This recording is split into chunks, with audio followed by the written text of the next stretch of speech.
All right, so take a look. If you hold a special license from one of these states, it's not valid in Florida as of July the 1st. Connecticut, Delaware, Hawaii, Rhode Island, and Vermont.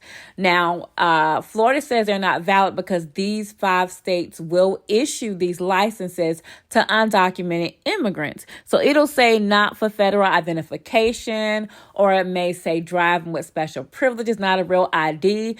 But this type of ID or license is not issued to only undocumented workers, y'all. That's the problem. But the laws are written so vaguely. So know that if you hold a special license from any of these 5 states, whether you're undocumented or not, Florida does not care. It is not valid. So if you get caught driving there, it is against the law. All right. Please take heed to this.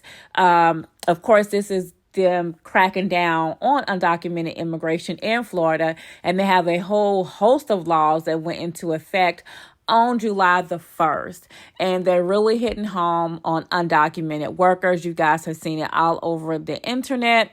So please be careful with riding vehicles, putting out a list today anyone of 5 around states this undocumented. whose specific licenses that were issued to undocumented immigrants would no longer be recognized here in the state of Florida.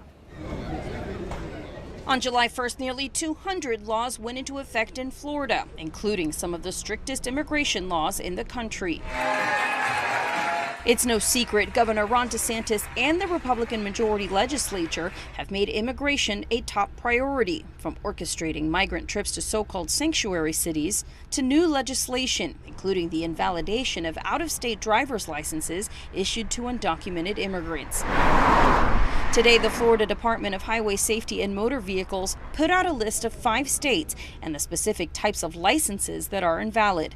They are Connecticut, Delaware, Hawaii, Rhode Island, and Vermont. The types of licenses from these states that are now invalid include language on them, such as not for federal identification or driver's privilege card. As of July 1st, a number of states are implicated in 1718's invalidation of driver's licenses that are issued to undocumented individuals. However, it is not just undocumented people that might be issued these driver's licenses. In addition, the legislation also cracks down on hiring and transporting undocumented workers and requires hospitals receiving Medicaid funds to ask for patients' immigration status. We are hearing a lot of fear, a lot of misinformation as well about what this law means for immigrants, for their families. DeSantis says the legislation is needed due to what he considers the Biden administration's failure to secure the border. Immigrants as a whole are not welcome in Florida, which is a travesty, of course, because immigrants are a part of the fabric of Florida. And Garcia goes on to say that this legislation may have some unintended, unforeseen consequences because those types of banned licenses are also issued to those who are documented, those who are American citizens.